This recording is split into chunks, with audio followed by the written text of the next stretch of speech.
शेष महेश गणेश दिनेश ये सारे मिलकर अंतर गावे और ताही अहीर की छोहरिया छछियावर छाछ पे नाच नचावे। दो आदमी को पढ़ना बहुत जरूरी। जिनके पास भी ऐसे लोग रहे वो कभी नहीं हारे। जब गर्दन काटनी है तो गाली देने की जरूरत क्या है। अब लड़कियों के सामने तुम रो भी नहीं सकते। जो चीज तुम कमा नहीं सकते वो कीमती है। और अगर वो 2 घंटे तुम्हारे पास बैठ गया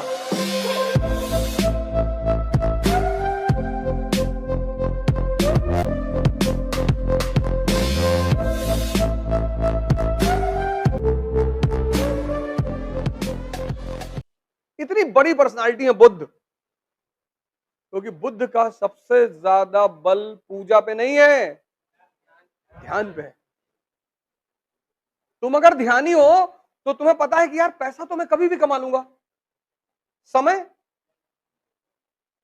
जो चीज तुम कमा नहीं सकते वो कीमती है। जो चीज तुम कमा सकते हो वो कैसे कीमती हो गई। तुम अकेले कमरे में बैठे हो, नहीं पढ़ रहे हो, कोई बात नहीं, कम से कम कोई अनर्गल चीज, अनवांटेड चीज तुम्हारे मन में तो नहीं जा रही। समय। और ये बात कहने की नहीं है, कहते तो बहुत लोग हैं time is money, time is money, लेकिन असलियत में 98% लोग कीमती किसको मानते हैं, पैसे को।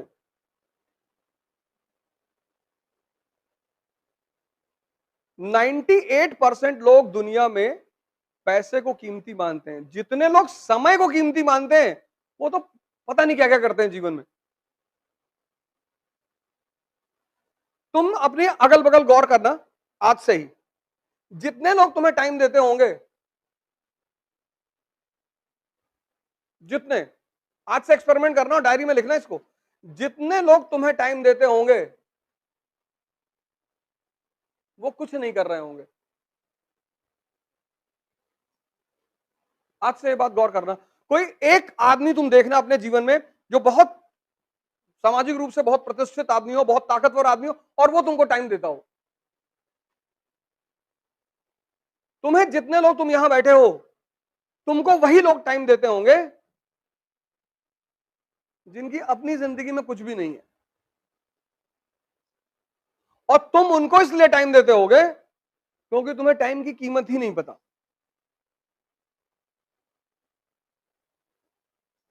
जितने भी ताकतवर लोग हैं, चाहे वो पैसे से, चाहे पद से, चाहे जैसे भी, आप उनके साथ बिना मतलब नहीं बैठ सकते। जाओ किसी डीएम के पास 2 घंटे बैठ के दिखाओ, और अगर वो 2 घंटे तुम्हारे पास बैठ गया तो फिर कोई बहुत खास बात है तुम्हारे अंदर। क्योंकि टाइम को तुम जिस तरह से यूज कर सकते हो, वो टाइम को यूज करना ही योग्यता है। क्योंकि परिवर्तन एक दिन में नहीं होता। तुम आज गौर करना, आज से अपने जीवन में गौर करना, जाना और देखना कि तुमको कौन लोग टाइम दे रहे हैं। कौन है जो तुम्हारे साथ 4-4 घंटे बैठे रहते हैं, 5-5 घंटे बैठे रहते हैं, 6-6 घंटे बैठे रहते हैं। कुछ होंगे जरूर। बुद्ध को पढ़ना बहुत जरूरी है, बहुत, हर आदमी को पढ़ना चाहिए बुद्ध को। बुद्ध किसी धर्म संप्रदाय के नहीं है, हर आदमी को। इसीलिए तो अंबेडकर ने बुद्ध पर इतना जोर दिया।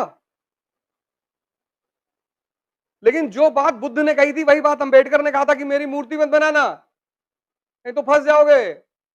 लोग बुद्ध की भी मूर्ति बना लिए और अंबेडकर की भी। इसलिए मैं बार बार कहता हूं कि बुद्ध को और अंबेडकर को, दो आदमी को पढ़ना बहुत जरूरी है, बहुत। किसी भी अंबेडकर को तुम दलित मत मानो, कोई फायदा नहीं है। अंबेडकर हर उस आदमी के लिए रास्ता है जो जिंदगी में फंस गया है। अब दलितों ने क्या किया, उनको भगवान बना दिया। तो भगवान का मतलब यह कि जो वो कर रहे हैं वो भगवान थे, हम कर ही नहीं पाएंगे, बच गए दलित। और सवर्ण कहते हैं कि हम लोगों को बहुत परेशान किया इन्होंने। कैसे नहीं किया, हम लोग को बहुत परेशान किया। तो कैसे किया, अब किया है, अब क्या बताते कैसे किया। लेकिन वो आदमी चूंकि बुद्ध से जुड़ा हुआ है, उस आदमी को यही बात तो समझ में आ गई। इतना महान कैसे बन गया वो आदमी। उस आदमी को बस एक बात समझ में आ गई कि बॉस अपने मन को जीत लो। और ये बात सिखाई किसने, उनके ब्राह्मण टीचर ने। जिसकी टाइटल ली उन्होंने अंबेडकर।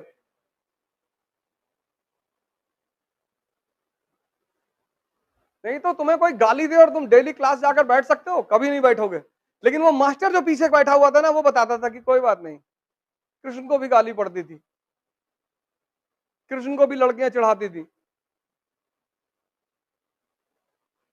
अगर तुम्हें कोई, जैसे तुम्हारे पास एक गुरु है और तुम फंसते हो और तुम उसके पास जाते हो और वो तुम्हें कोई एग्जाम्पल दे देता है कि भाई तुम्हें थोड़ी चढ़ाया जा रहा है, कृष्ण, शेष, महेश, गणेश, दिनेश, ये सारे मिलकर अंतर गावे, महिमा गावे, और ताही अहीर की छोहरिया छछिया वर छाछ पे नाच नचावे। मतलब दुनिया को बनाने वाले जो भगवान है, वो उस आदमी की महिमा गाते हैं, और उस आदमी को ये अहिर की लड़कियां कहती है इतना मक्खन देंगे, नाच के दिखाओ, और वो आदमी नाचता है।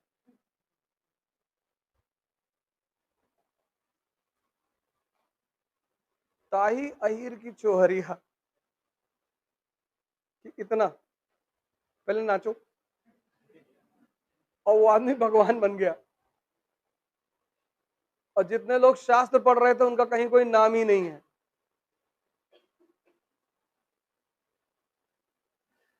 जब तुम जीवन में फंसते हो ना, इसीलिए घर में माँ बाप, भाई बहन, कोई एक आदमी तुम्हारे पास ऐसा होना चाहिए कि जब भी तुम फंसो और तुम जाके उसको बोलो, यार क्लास में आज एक लड़का बदतमीजी कर दिया, कहा बहुत अच्छा, कुछ मत बोलना, तो कल जाके थैंक यू बोल देना। जब गर्दन काटनी है तो गाली देने की जरूरत क्या है? हाँ, चले, तुमने दूसरे दिन आके उस लड़के को कह दिया कि थैंक यू यार, अच्छा किया तुमने मेरी बेइज्जती की। अब अगर तुम मन में उसके वेमनेस रखोगे, डेली नहीं पढ़ पाओगे क्लास में। डेली जैसे तुम्हारी नजर उस लड़के पड़ेगी, तैसे तुम्हारा 2 किलो खून जल जाएगा। एक आदमी अपनी लाइफ में पकड़ो, एक, कोई भी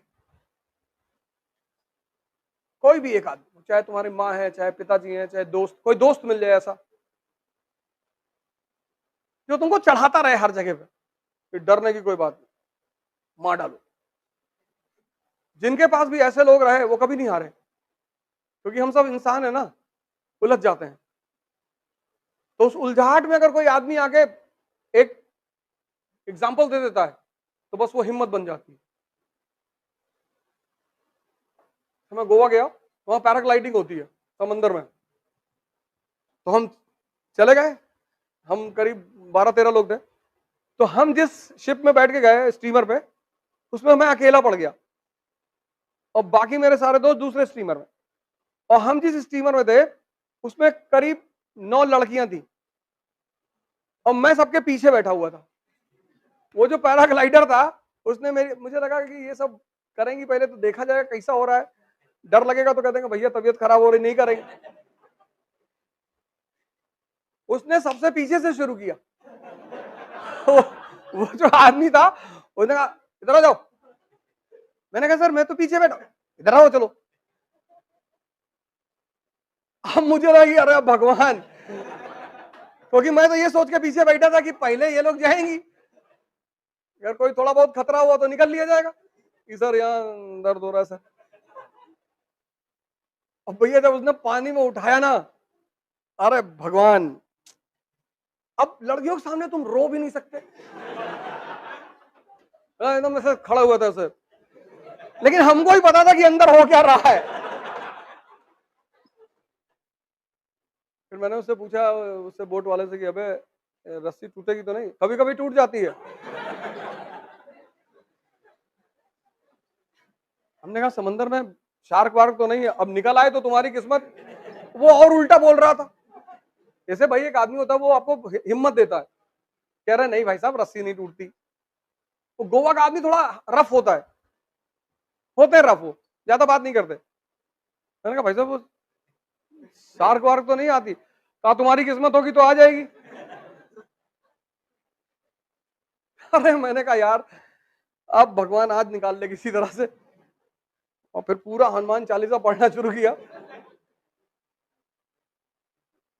इसलिए तो कबीर ने कहा दुख में सुमरन सब करे, सुख में करे न कोई, और जो सुख में सुमरन करे तो दुख काहे को होए।